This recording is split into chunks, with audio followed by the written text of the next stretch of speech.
Donc voilà, bonjour, bonsoir. On commence notre cinquième cours d'anatomie pathologique qui va s'intéresser aux pathologies circulatoires et hémodynamiques. Donc vous connaissez très bien que lorsqu'on a une altération de la vascularisation d'un vaisseau, soit vasodilatation lors de l'inflammation, ou bien ischémie, ou bien sténose, etc., il y a un problème. Donc nous allons voir les caractéristiques de ce problème qu'on peut déceler en anatomie pathologique, soit d'un point de vue macroscopique ou bien microscopique. Donc l'appareil cardiovasculaire est fréquemment sujet à des traumatismes importants, puisque l'appareil cardiovasculaire, il traverse tout l'organe, parce que c'est lui qui est chargé d'apporter une oxygénation, un sang oxygéné plein d'énergie, de protéines, etc. Donc c'est pour cela qu'un traumatisme à n'importe quel niveau peut aussi induire une atteinte sur l'appareil cardiovasculaire. Donc, une homéostasie inadéquate peut entraîner alors une hémorragie. Donc, vous vous rappelez, l'hémostase, désolé, puis l'hémostasie. L'hémostase ou bien coagulation primaire est très très importante pour garder l'état des vaisseaux de notre corps humain. C'est pour cela, si nous avons un déficit en facteurs de coagulation ou bien plaquettes ou bien autre chose, ça peut induire un état hémorragique, un syndrome hémorragique, et compromettre dans ce cas la perfusion tissulaire. Et si elle est massive, ça peut induire immédiatement la mort. Si le saignement il est gigantesque, on va perdre une grande fraction de notre sang humain et ça va induire la mort sur place. Donc le thromboembolisme est au cœur de trois causes majeures de morbidité et mortalité. Donc le thromboembolisme, c'est le problème le caillou sanguin. Si nous avons un état thrombogène, par exemple un individu alité ou bien un individu avec une synthèse excessive, une hyperplaquette, etc., ça peut induire, c'est un facteur de risque majeur de trois maladies, notamment l'infarctus du myocarde par blocage de l'artère coronaire, l'embolie pulmonaire par blocage de l'artère pulmonaire dû à la migration de l'embole, l'accident vasculaire cérébral, notamment ischémique dû à l'arrêt vasculaire cérébral. Donc voilà, c'est pour cela une compréhension fondamentale de l'appareil cardiovasculaire, sa constitution et l'état d'équilibre entre l'hémostase et la fibrinolyse est très très importante. Donc rappel bien sûr, tous les vaisseaux ont trois couches, l'intima, la média et ensuite la sérose ou bien adventice. Donc l'artère on distingue voilà, élastique, caractérisée par une médiane musculo-élastique. Les artères musculaires, donc les artères de moyen calibre, qui sont les artères distributrices, qui sont capables de se vasoconstrire et vasodilater, etc.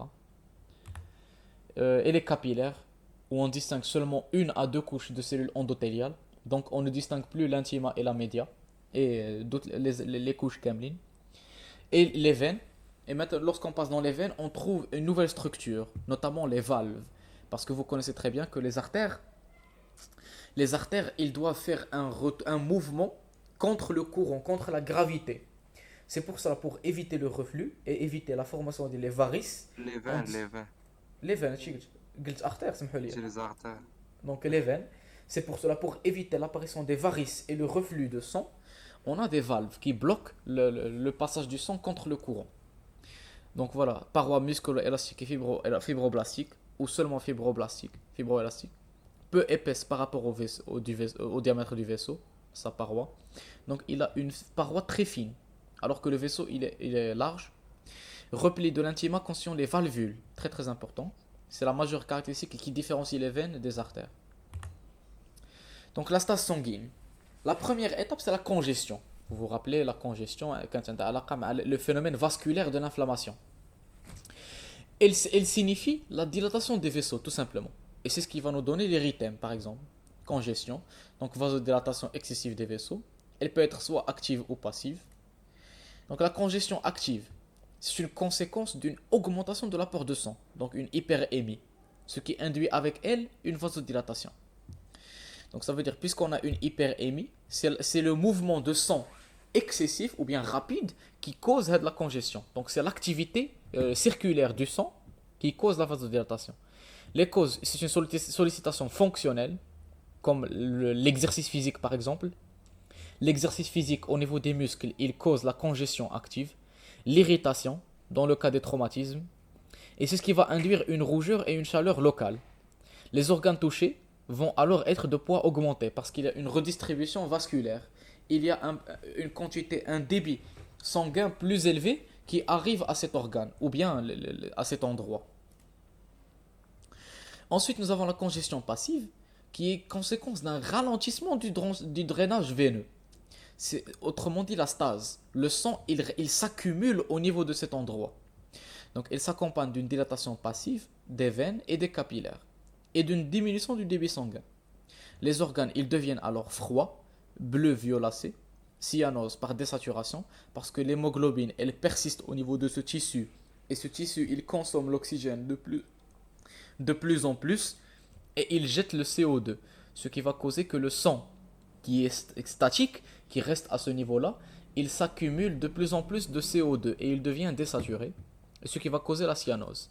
Les causes, elle est localisée, si elle est d'origine veineuse, par exemple liée à une stase ou bien une oblitération, thrombose d'une veine, ou bien à une compression veineuse généralisée, par exemple dans le cas de l'insuffisance cardiaque. Donc, il y a la congestion passive de l'active. L'active, l'origine, c'est l'organe, il devient plus actif, donc l'artère, elle se dilate, alors que la congestion passive, c'est dû à un ralentissement le drainage, ce qui veut dire que le sang, il s'accumule de plus en plus, ce qui va induire la vasodilatation. Voici un exemple de la congestion. Comme on le remarque ici, je ne remarque rien pour être honnête. Mais bon. لاحظتوا شي حاجة نتوما؟ شنو بان لكم؟ مساحات والجو جميل ونادر. الله دوز Donc voici des coupes histologiques. Bon, les effets secondaires de la grève الدراري. مهم. Ensuite, un phénomène qui peut suivre la congestion, c'est l'œdème. Lorsqu'on a une augmentation de la perméabilité des vaisseaux, ça va induire la sortie, un exsudat. Et cet exsudat peut causer un œdème. Donc on distingue deux types d'œdème, soit un œdème hémodynamique dû à l'augmentation de la pression hydrostatique dans le secteur veineux, ou bien diminution de la pression oncotique des protéines plasmatiques, ou bien rétention hydrosodée, ou bien obstacle au drainage lymphatique, ou bien toutes ces causes à la fois. Parce que vous allez voir, si on va raisonner d'un point de vue physique, toutes ces causes, ils induisent une augmentation de la pression d'ultrafiltration. Bon, ultrafiltration, c'est au niveau du rein. Mais la pression de le flux sanguin capillaire, ça augmente la pression du flux sanguin capillaire, qui va induire la sortie des éléments du capillaire au niveau des tissus, au niveau le milieu interstitiel. Ou bien, la deuxième cause, c'est un œdème lésionnel. C'est une rupture de la paroi endothéliale. Augmentation surtout au cours de l'inflammation. Donc la paroi, elle est rompue. Donc il existe une ouverture carrément, ce qui va induire une fuite des constituants du sang au niveau le milieu interstitiel. L'aspect macroscopique de l'œdème, il prédomine surtout au niveau des parties déclives. Il peut être blanc, mou, ils prennent le godet, etc. L'empreinte du doigt. Les tissus organes œdémateux sont mous, pâles, blancs. L'œdème peut intéresser les cavités naturelles aussi, ce qui peut nous donner une atteinte par exemple de la glotte, atteinte de l'épanchement pleural, ascite, cavité articulaire. L'anasarque désigne un œdème généralisé. Donc lorsque l'œdème il est dans le corps humain en entier, l'individu il est gonflé, donc on parle d'anasarque. L'aspect histologique, le tissu est infiltré par une sérosité, donc des dépôts séreux, pâles, très faiblement éosinophiles. Voici un exemple de l'œdème macroscopiquement, c'est ce qu'on voit. L'individu est né, ses paupières elles sont gonflées, sa lèvre inférieure est gonflée. attends dire c'est un estérase. C'est un inhibiteur, c'est un estérase inhibiteur. C'est un inhibiteur, mais si c'est un estérase. Ça induit un œdème généralisé. Aïe. Voici un autre exemple. Voici les œdèmes qui blancs, mous, déclives, prennent le godet, etc. Donc voici un schéma qui montre une infiltration tissulaire au milieu du tissu, comme on remarque les cellules, une infiltration d'une substance muqueuse, donc il n'existe aucune granulation, légèrement éosinophile. C'est bon? Quelle est la glande au niveau du corps humain qui est purement séreuse? La glande salivaire, purement séreuse. Très bien. كنسميوها سيروز بيغمون حيت لا باروتيد سي فو رابلي لا كاركتيرستيك ديالها هي اللي كتسينثيتيزي لي بروتيين ماجوريتير لي زونزيم هي اللي كتعطيك اكثر ديال لي زونزيم سي بور سولا سيروز ماشي ميوكوز سي بون alors que muqueuse c'est du liquide. La conséquence des œdèmes, bien sûr, il varie selon le siège et l'intensité de l'œdème.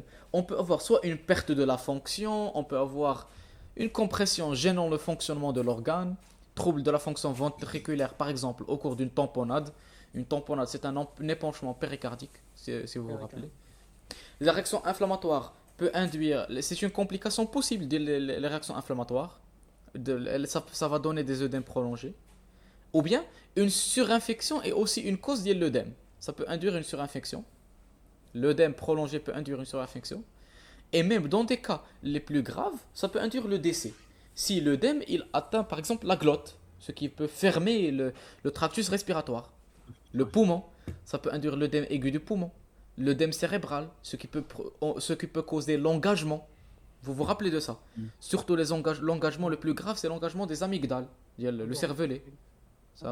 Ça cause la mort immédiatement, etc. Donc, pour rappeler, les deux premières atteintes les plus fréquentes vasculaires, c'est la congestion. La congestion est seulement une vasodilatation et qui peut être parfois accompagnée d'œdème. Un œdème, c'est juste l'exsudat du contenu sanguin. Soit il peut être soit un œdème dû à la vasodilatation excessive, ou bien par perte de la pression oncotique, etc. Ou bien un œdème lésionnel. Ça veut dire que la paroi est carrément rompue. Ensuite, nous avons l'hémorragie. L'hémorragie, oui.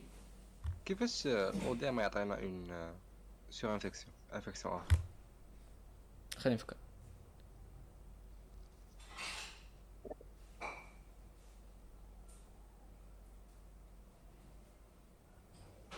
صافي ما عندها باش تفيدنا دوز ما تعرف لا بكتيري كدوز في الدم وتوصلها ليك في ديك لا ريجيون نواديه برو بالضبط صراحه بلاش. المهم كيما قلتي دونك لي زيموراجي انسويت بلاتي واش بديت نريكورد بديت نريكورد مان les hémorragies donc l'hémorragie on l'a définie par une issue du sang hors des cavités vasculaires.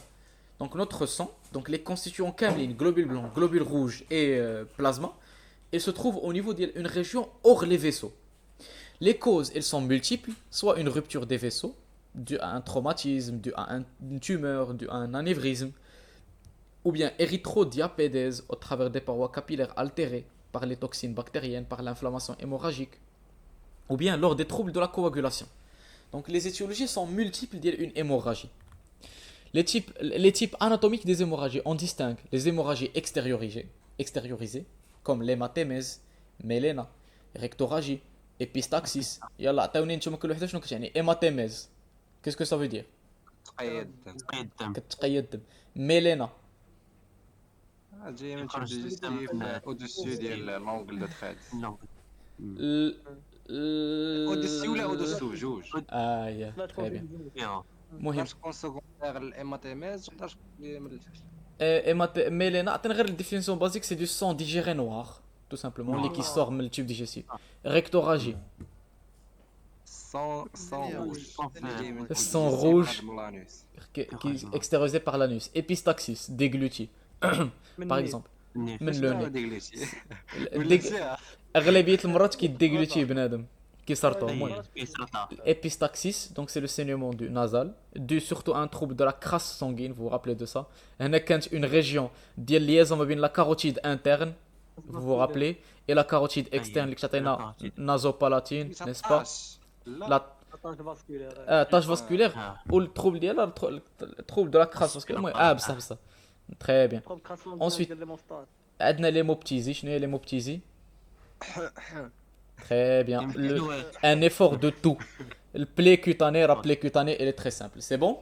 Donc les hémorragies collectées dans une cavité naturelle, hémothorax, hémopéricarde, hémopéritoine. Donc c'est le péritoine par exemple qui est lésé et ça commence à saigner vers l'intérieur par exemple. Les hémorragies intratissulaires comme les hématomes qui se trouvent entre les couches, les méninges, entre les couches méningées, soit un hématome sous-dural, extradural par exemple, etc. On distingue les hémorragies aussi interstitielles, visibles à la surface de la peau. Il y a les ecchymoses, les purpura, les pétéchies, Donc c'était des saignements à l'interne, mais qui ne sortent pas de la peau parce qu'ils concernent le tissu interstitiel, le derme, autrement dit. Hémorragie intracérébrale, voici un exemple. Oui. بيت اصلا Akram Kane l'appelle. نوب Non, ça fait. Ça va, Mohamed? Très bien. Hmm. Voici un exemple de l'hémorragie intracérébrale. Donc ça saigne et vous remarquez toutes ces zones. Ensuite, thrombose et embolie. Donc thrombose et embolie, c'est à peu près la même chose. Thrombus, c'est le caillot sanguin. Et embolie, c'est le même phénomène.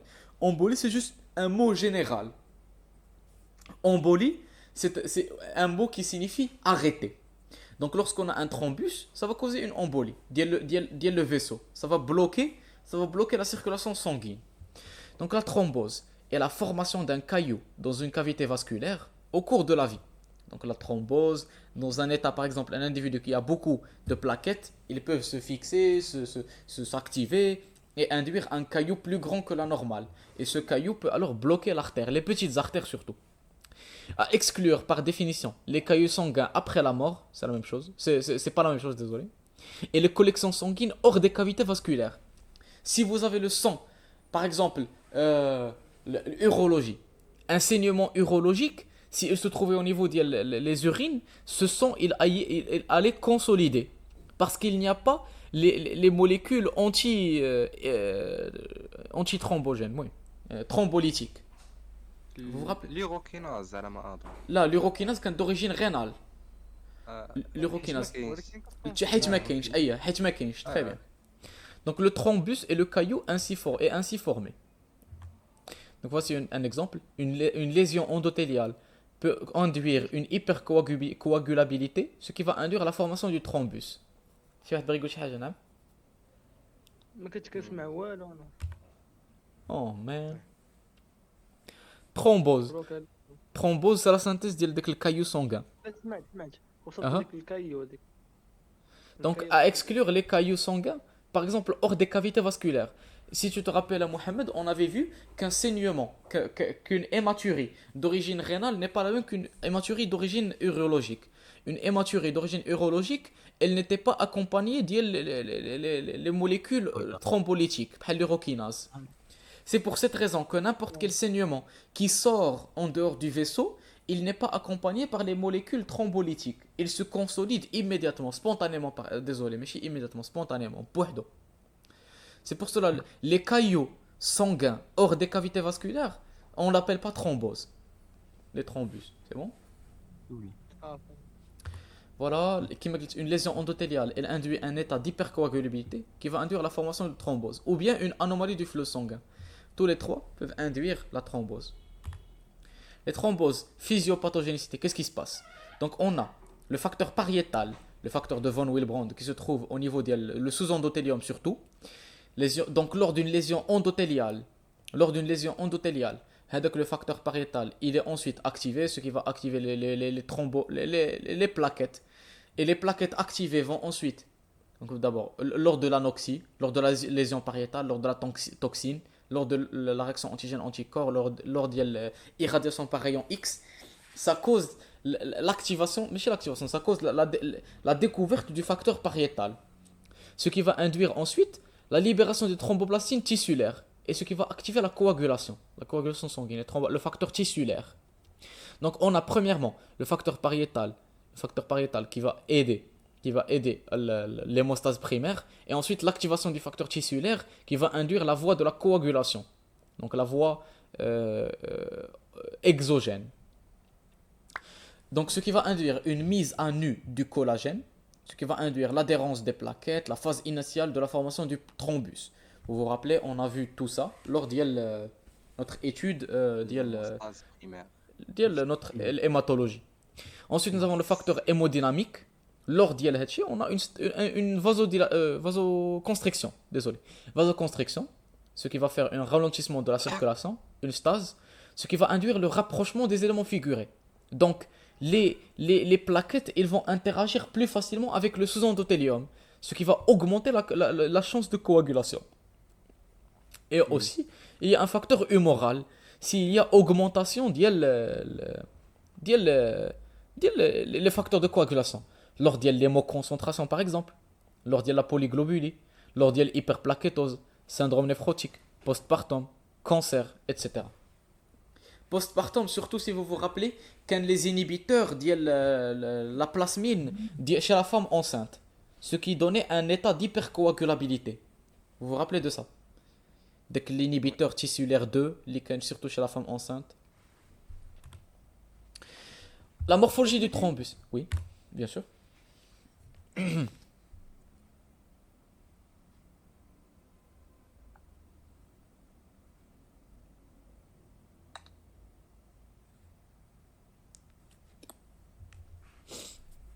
سول خونا في ديك الدري Hmm, اكتب شي حاجه ديسكورد. ok, let me check. Les amis, مشكل عندي مشكل دونك اوبليجي خصني نمشي. صافي ماشي مشكل. المهم راه هادشي كامل كيتانجسترا طيب بزاف. ان شاء الله ما كرهتش صراحه هادشي تبارطاجو في يوتيوب بوغ ريفيزيون. ما تخافش راه كلشي كيتانجسترا. ميرسي مره اخرى علمونا في الجروب امتى السيونس جاي راه بروبليم ادريو بصح قبل ما يمشي نبوزي بعدا لونجسترمون. Facteur humour. La morphologie du thrombus. Il a des aspects variables qui dépendent du siège et circonstances d'apparition. Dans le cœur et les artères, il apparaît en général au niveau d'une lésion endothéliale surtout, la plaque d'athérosclérose si elle est rompue, ou bien une zone de turbulence, lors de l'anévrisme par exemple. C'est là où on va trouver le plus fréquemment le thrombus. Il adhère à la paroi vasculaire au niveau de la lésion d'origine et a tendance à s'étendre de façon rétrograde. Donc un thrombus en histologie, qu'est-ce qu'on va trouver? On va trouver un amas, une coagulation de cellules activées qui adhèrent intimement à la paroi du vaisseau. Donc c'est ce qu'on va voir. Dans le système veineux, alors que dans le système veineux, il siège habituellement dans une zone de stase sanguine. Lorsqu'on a une les varices, on va trouver dans la plupart des cas un thrombus dans cette région. Et il a tendance à s'étendre en suivant le sens du flux. Elle est l'axe dit les artères. Les artères et le cœur, il est rétrograde. Ça veut dire qu'il commence par exemple à l'artère fémorale et il commence à monter vers le haut. Artère fémorale, artère iliaque primitive, artère aorte descendante et il commence à aller suivre contre le sens. Alors que les veines, le thrombus, il suit le sens du flux sanguin. Voici un exemple de thrombus. Vous trouvez ici thrombose veineuse comportant des régions récentes et d'autres où thrombus est en organisation. Donc on le remarque qu'il y a de la région acellulaire qui adhère à la paroi de la veine, thrombus en organisation, en périphérie. Ensuite au centre on trouve le thrombus récent. Voilà. Donc voilà cette région acellulaire uniforme qui est dense en microscope. Donc dans sa forme typique, le thrombus veineux comporte trois parties. Une tête qui contient le thrombus blanc qui adhère à la paroi, ce sont les plaquettes et la fibrine. Ensuite un corps qui est le thrombus mixte constitué d'une alternance des éléments figurés dans le sang et de fibrine. Et une queue aussi appelée le thrombus rouge, formé avec le sang plus ou moins bien coagulé. Donc, le thrombus blanc, ce sont seulement les plaquettes et les fibrines. Le thrombus rouge, c'est le sang coagulé. Et au milieu de ces deux régions, nous avons la zone intermédiaire, où il y a le thrombus blanc et le thrombus rouge. Et maintenant, nous allons revenir et on va voir la même chose. Donc ici, le thrombus blanc qui adhère à la paroi. Et ensuite, le thrombus rouge. Et probablement celle-ci, c'est une zone intermédiaire qui est rouge et blanche, en quelque sorte. C'est bon? Vous voyez les caractéristiques d'un thrombus veineux? Très bien. Très bien. كيفاش ترومبيس بلون فيه الفيبرين؟ حيت الفيبرين كولاجين شكون اللي كان كيدير لاديرونس كان كيعاون لاديرونس ما بين لي بلاكيت الفيبرينوجين ما تعرف تاكتيفا داك الفيبرينوجين تاكتيفا Man, don't هذيك ask me. الساعة Don't ask me too many questions.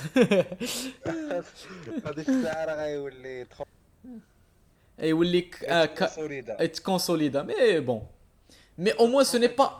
ديالو Ce n'ont pas les globules rouges coagulés. C'est tout de même, ce sont les plaquettes activées avec le réseau de fibrine. هو هادشي ماشي اللي قريت في إيماطو صراحة. مهم. باش نعقل على حيت هادي بصح. ولا نعقل على إيماطو. Là, d'abord, هادي en hématologie, on avait vu que le thrombus blanc, il subissait ensuite une consolidation de la fibrine. Maintenant, Ratchouf que il existe une autre région centrale, une queue lissée ce sont des globules rouges coagulés. Les globules rouges eux-mêmes, c'est le sang qui est coagulé. Non seulement les plaquettes et les facteurs de coagulation.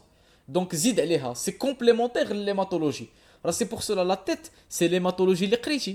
Qui est au niveau de la paroi. Et au centre, qui est le nouveau phénomène, dit le sang qui lui-même se coagule. Le thrombus rouge. C'est bon? شويه plus ou moins دابا سهلت عليك كيفاش تعقل على داكشي شويه حيت راه لافورماسيون شنو اون هيماتولوجي راه ما مخالفاش مع هادشي الهيماتولوجي شافت لك غير سو كي ستروف او نيفو دو لا بارو نعم لا ما شفناش فيبرين شفنا فيبرين وجه تيبغيو وجهين. دونك هنا قلت باسكو هاد لو ترومبوس بلون اللي سميناه هنا سيتي لو كايو سونغان اون هيماتولوجي حيت فيه لي بلاكيت بلس فيبرين اكتيفي سي بون. Donc voilà, en macroscopie, qu'est-ce qu'on va voir? Les dépôts blanchâtres à ce niveau-là. Blanchâtres. Dépôts blanchâtres? Wait, what am I saying? I don't know. Mouim. L'évolution du thrombus, normalement, il doit subir une thrombolyse au fur et à mesure par les enzymes fibrinolytiques. Et c'est pour cela, voilà, ça peut faire une organisation fibreuse à ce niveau-là, comme on le remarque ici. Thrombus organisé par un réseau fibreux autour. Donc ensuite, le thrombus, il peut aussi migrer. Très attention. Parce que par exemple, si un petit thrombus se trouve au niveau... Et donner l'embolie par exemple, oui. Donc c'est pour ça qu'il faut faire très attention. Il peut aussi subir une calcification. Ou bien, il peut subir un ramollissement. Donc les devenirs d'un thrombus sont plusieurs. Les plus favorables, c'est une thrombolyse ou bien un ramollissement. L'organisation fibreuse, elle est aussi assez favorable parce que ça cause une limitation de le thrombus. Mais dans les cas graves, une calcification et l'embolie peuvent induire un blocage de la circulation sanguine. Voici des exemples de l'embolie pulmonaire, vous connaissez très bien. Nam? رجع دابا هنايا كاين داك غاموليسم سوا لاكسيون دي زونزيم دي بولينيكليير بريزون دون الترومبوس Mhm. داك الترومبوس بلوكا كايو Mhm. في واحد لي بولينيكليير يعطيك لي زونزيم باش يصغروه Ah, الا نديرها بحال tout simplement. Les polynucléaires peuvent aider à la thrombolyse. Peuvent causer le ramollissement. واش الترومبيس فيه لي بوين نوكليير ماشي البلاكات. Voilà, le thrombus, ensuite, les polynucléaires peuvent aider à sa dégradation. Ce n'est pas le thrombus, il contient les polynucléaires de base. Ce sont par réaction, les polynucléaires vont venir pour essayer de se débarrasser du thrombus. Allô? ولكن راه سميتو نعم؟ ترومبوس راه كيتفورما ماشي زعما ماشي ما كتاندويش لينا اون رياكسيون انفلاماتوار باش يجيو لي لوكوسيت باش واخا هكاك ما تعرف les leucocytes ils reconnaissent que le thrombus il est resté une durée plus longue que la normale. Quelque chose comme ça. Là.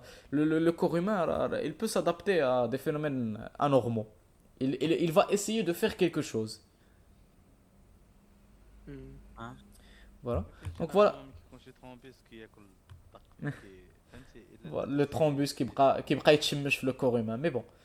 Donc voici un exemple d'une migration de l'thrombus. Vous connaissez très bien l'embolie pulmonaire, surtout au niveau des veines pulmonaires des membres inférieurs, les veines, désolé, des membres inférieurs. Ce qui veut induire une migration de thrombus jusqu'à atteindre le cœur gauche, hein? Le cœur droit, le cœur gauche, le cœur droit, désolé. Mais non, I'm قلتي هذاك سميتو ترومبوس فينو كيتبع لو سونس غنطلع بحال هكا الفوق Donc il suit le l'artère, sens elle du est flux veineux. Alors qu'un thrombus artériel, il est rétrograde. Il commence l'artère. نفس الشيء زعما. شنا veine, le thrombus, il commence en bas, il va aller vers le haut. Si un thrombus artériel, il commence par exemple le carotide, il va descendre et suivre contre le courant du sang artériel. C'est bon? واش غيمشي حتى هو للكور؟ ما تعرف احنا نشوفوا دابا راه غنهضروا على الثرومبوس ارتيريال. اللي كنت كدوي غير غراد غيمشي لا Ah, rétrograde, il doit revenir donc logiquement il doit revenir au cœur. لا راه كيبعد من الكور. ولا كيبعد راه غير غراد. كيبعد. إيه؟ راه لافين اللي كيقربوا للقلب. راه لا. الشيء راه كي. C'est vrai, vous avez raison. Oui, c'est vrai. مهم. Donc ensuite l'embolie. L'embolie c'est un corps étranger non dissous qui se déplace dans le système vasculaire et il va induire l'arrêt, une embolie et l'arrêt d'un embole dans un vaisseau dont le calibre est trop petit pour lui livrer le passage. Donc l'embolie c'est quoi? C'est quelque chose qui bouge au niveau des vaisseaux, donc elle circule et à un instant elle va arriver à un lieu où elle va complètement boucher cette artère ou bien ce vaisseau. Donc il y a l'embolie. C'est pour ça que l'embolie pulmonaire, c'est la migration d'un thrombus, par exemple, des membres inférieurs, jusqu'à atteindre l'artère pulmonaire où il va complètement la boucher.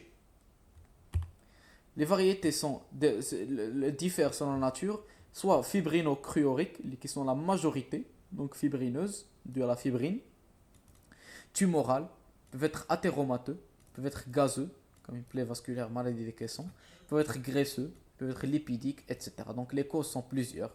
Amniotiques, parasitaires, exogènes accidentels, comme les fragments de cathéter qui persistent. Donc il faut faire très attention lors de manipulation de nos appareils, parce que ça peut rester au niveau du corps humain et induire une conséquence grave. Et le thérapeutique, par un médicament par exemple qui ne subit pas de dégradation, qui circule dans le sang, par injection. Donc voici un exemple d'une embolie pulmonaire fibrino-cryorique. Donc vous remarquez ici, donc aidez-moi les poumons, essayons de nous repérer. Donc ici c'est la trachée qui se divise en deux. Et ensuite, où est-ce qu'elle est l'artère pulmonaire? Donc voici la paroi de l'artère pulmonaire, elle a été ouverte. Et vous trouvez ce composé qui se trouve au milieu. Vous voyez? Il y a la paroi de l'artère pulmonaire, on l'a disséqué pour l'ouvrir. Et on remarque à l'intérieur cet élément qui s'est composé qui a bloqué la circulation de l'artère pulmonaire. داك هو لومبول. هذاك هو l'embole probablement. يكون هاد الموليكول qui circulent au niveau du corps humain. L'embole c'est un mot français qui veut dire bloquer. L'embolie c'est quelque chose qui circule et qui va aller bloquer quelque chose. Donc le fibre. Oui. هنا ولا هنا؟ لا قدام هادي. هذيك فيبرينو كريوريك. بعدا فيبرين ولا شنو؟ هي الفيبرين هي الكايو سونغا. Fibrino-cryorique. Donc ensuite, Vas-y, vas-y. embolie.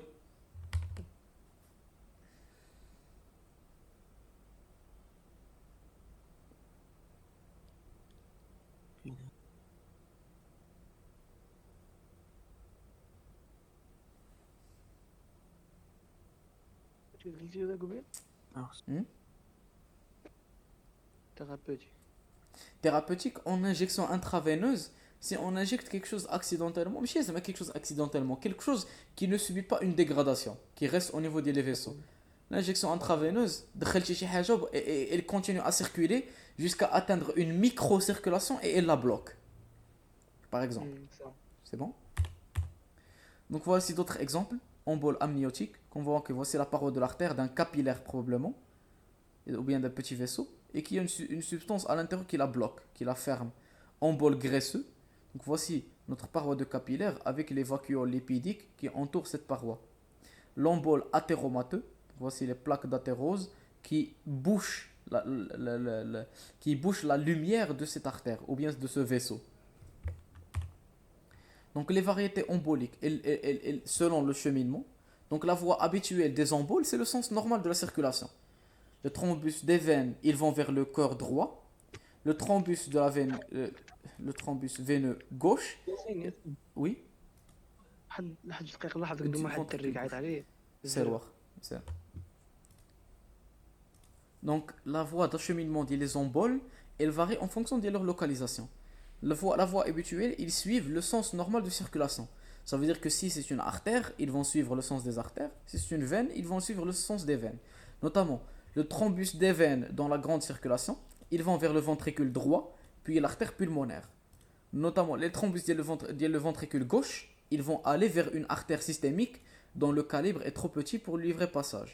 Donc si nous avons un thrombus de ventricule gauche, il va aller vers l'aorte, le tronc artériel brachiocéphalique.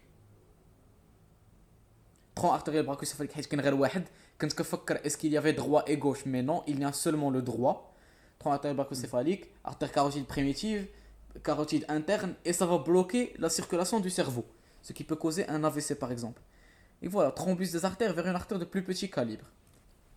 Donc ça va continuer jusqu'à bloquer, boucher carrément une artère plus petite. Voilà le mode d'action des emboles. Et finalement, la dernière atteinte, c'est l'infarctus, l'ischémie.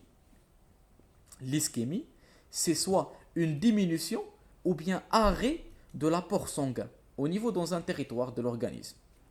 Elle provoque une hypoxie, parce que l'oxygène, il n'est plus le ramené. Et si c'est un degré sévère, on parle d'anoxie, l'arrêt de l'apport d'oxygène. Donc quelles sont les conséquences? Les causes, elles sont plusieurs bien sûr. La thrombose, l'embolie, l'athérosclérose, sténose, artérite, maladie inflammatoire primitive de la paroi de l'artère, compression extrinsèque par un cancer par exemple, ou un autre organe avoisinant, un spasme, ce qui va induire la sténose, dissection artérielle, ce qui va induire un trouble de la circulation sanguine. Et les conséquences seront d'une oblitération partielle d'une lumière artérielle, peuvent être aggravées par des conditions générales. Donc ça va induire une chute du débit cardiaque ou une anémie profonde. Donc un individu qui a une chute du débit cardiaque, désolé, je vais reformuler ce que je viens de dire. Un individu qui a une chute du débit cardiaque, ça veut dire que son cœur, il a déjà une insuffisance cardiaque ou bien il est anémique. Les causes des ischémies vont être plus graves sur lui. Une sténose, au lieu qu'un individu normal, ça aura des séquelles moyennement graves, chez cet individu avec un facteur de risque cardiovasculaire, elles le seront encore plus. Mais elles pouvont être même mortelles. Les conséquences. Les conséquences, on distingue plusieurs types en fonction du type de l'ischémie. Est-ce qu'il s'agit d'une ischémie complète et étendue? On aura une nécrose carrément complète du territoire ischémique, comme le cas de l'infarctus, le ramollissement ou bien le gangrène. Si l'ischémie est incomplète et transitoire, on aura une claudication intermittente d'un membre inférieur par exemple, ou bien l'angor intestinal, etc. Donc la claudication, ça signifie la souffrance d'un organe, parce que les apports, ils sont insuffisants. Mais ça ne veut pas dire qu'il n'y a pas d'apport. C'est pour cela l'organe ou bien le tissu est encore viable. Et si l'ischémie elle est incomplète et chronique, dans ce cas, on aura des troubles de trophicité, une atrophie, apoptose des cellules les plus fonctionnelles, avec remplacement progressif du tissu par de la fibrose, ce qui va induire une diminution du volume du tissu. Par exemple, une sténose artérielle rénale, elle va induire une atrophie fibreuse du rein, parce que le rein, il ne peut plus fournir assez de sang pour toutes ces cellules. Donc la plupart de ces cellules vont mourir et être remplacées par du tissu fibreux pour remplacer. Mais il est encore viable, mais il a un petit rein. Donc l'insuffisance rénale chronique par exemple. C'est bon jusque là? وإلا كانت ترانزيتوار تقدر تسبب شي هيبرتروفي. Non, mais يمكنش. Ischémie incomplète et transitoire, ça veut dire que pendant quelques instants, votre ماشي tissu... نقولوا كاع حنا اسكيمي نقولوا غير ستينوز بقات واحد المده تقدر دارش هيبرتروفي. Possible, 24 pourquoi? heures, Pourquoi? مثلاً. Là, 24 heures, عيقتي. Une ischémie ديال 5 minutes. 5 minutes, disons. 5 minutes, les tissus ils vont mourir, mais sous l'effet de nouveaux hormones, ils vont se multiplier et régénérer. Ça peut induire une hypertrophie par exemple, transitoire à 5 minutes, ماشي 24 heures. Si حتى عندك نعطيك une... انا واحد المثال اون بغيف. دابا المش ديالي فاش Oui. كان مريض كنداوي ليه وما كانش تخليني نداوي ليه ياك، بس أها. كنقربط ليه يديه باش ما يبقاش نيسو يعضني. فهمتي؟ واحد المره كنت نسيت ليه يديه مربوطين، الصباح غنفيق الغد ليه غنلقاهم ماشي غا منفوخين ولا بحال قد يدي Aïe, صقريب. aïe, aïe, Allah يحفظ. فهمت؟ Non, c'est l'œdème, c'était l'œdème dans ce cas, ce n'était pas l'hypertrophie, probablement. C'était اوكي les cellules qui avaient explosé carrément et avaient libéré leur contenu, ce qui a causé l'augmentation du volume du membre. Allah يحفظ أخويا. Oh my god, man. مهم. L'infarctus, ياسين oui. كاين دابا ديك الاخرى Non. Par exemple, la sténose de l'artère rétale, d'une manière chronique, elle induit avec elle une diminution de l'organe, l'atrophie du rein, fibreuse. لا لا Ah. ماشي ليكزومبل اللي Ah. Donc une ischémie incomplète et chronique, l'organe il va s'adapter. مثلا تخيل معايا supposons نعطيك un exemple. انت كنتي كتعيش بواحد الصالير 10000 درهم في الشهر باغ اكزومبل. 10000 درهم في الشهر كنتي كتعيش بها حياتك كامله. جيت واحد النهار قلت لك صافي غتولي تعيش غير ب 5000 درهم في الشهر. انت 5000 درهم راه هي قل من 10000 مي اذا كنتي بوحدك بيان سور ماشي عندك عائله سي فيابل. Mais quand même, غدير des sacrifices. Des choses que tu faisais avec 10 000 dirhams, tu ne les feras plus avec 5 000 dirhams. La même chose ici.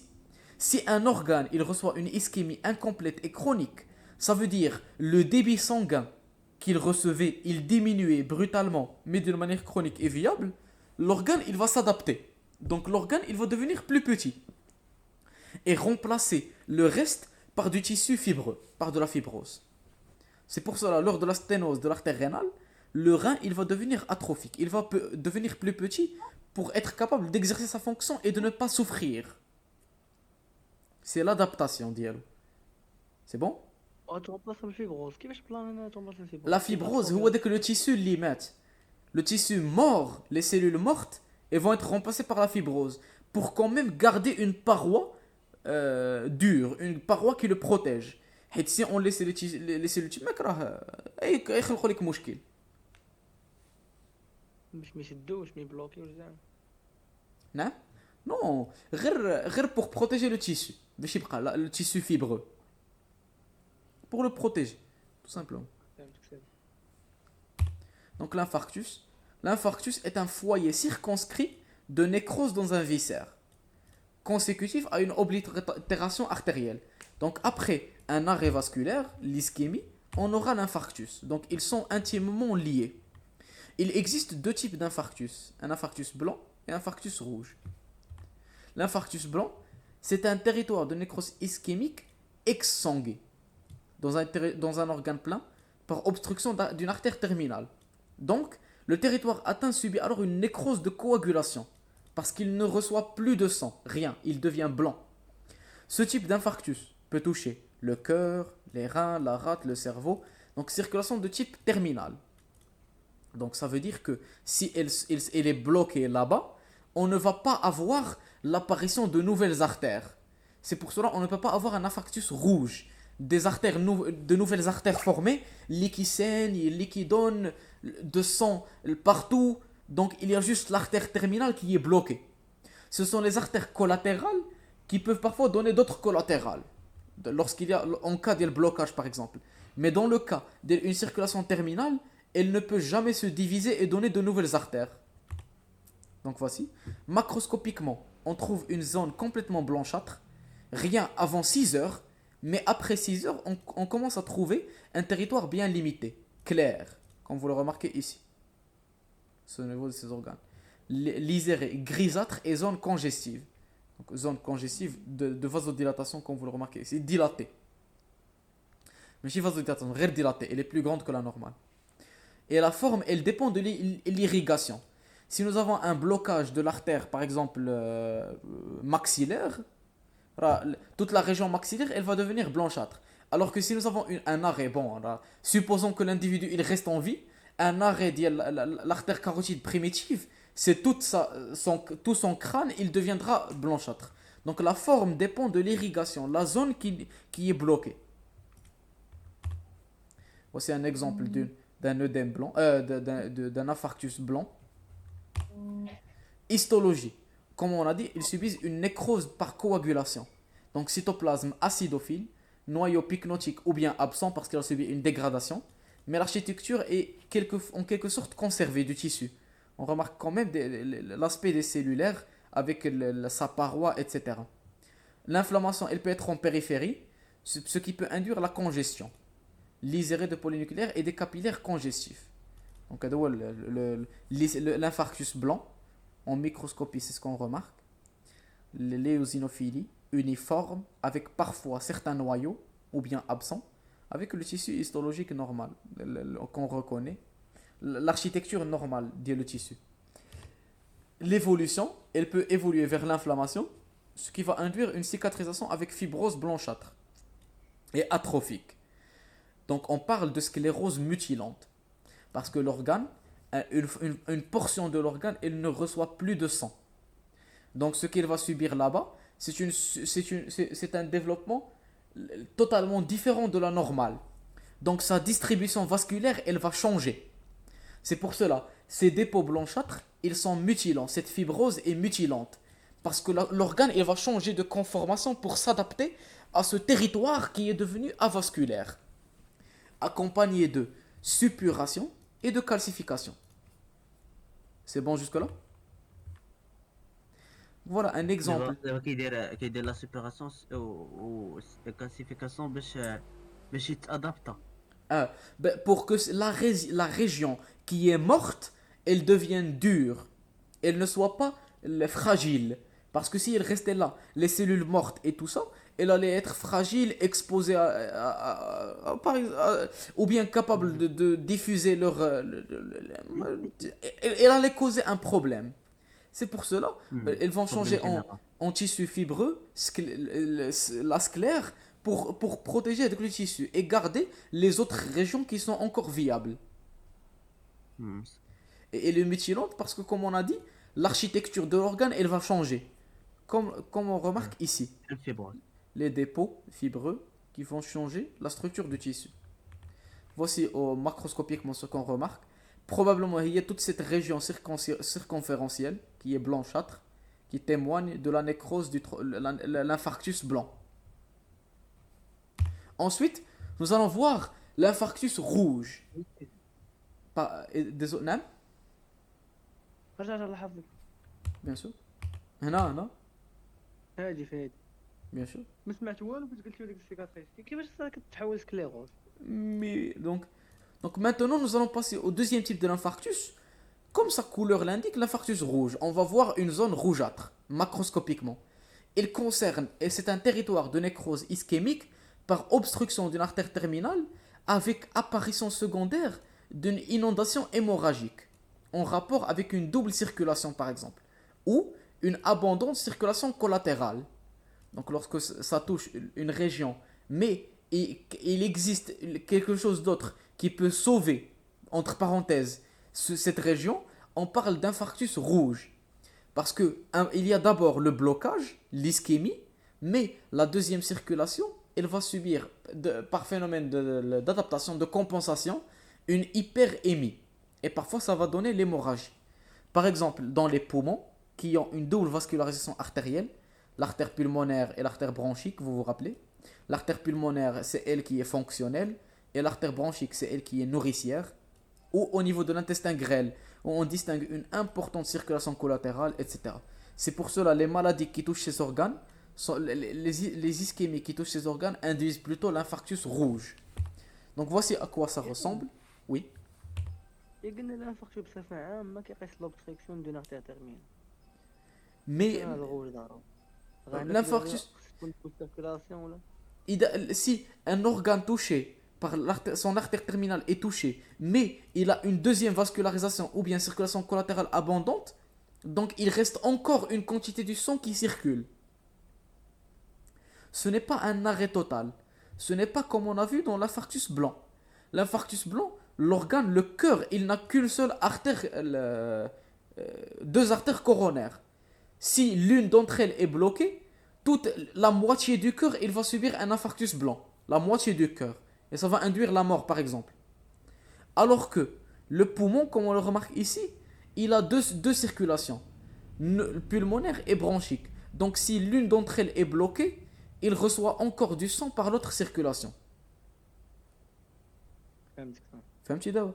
C'est pour cela, les régions où on aura un infarctus rouge, ce sont les régions qui ont une double circulation ou bien une circulation collatérale importante, abondante, comme on le remarque ici.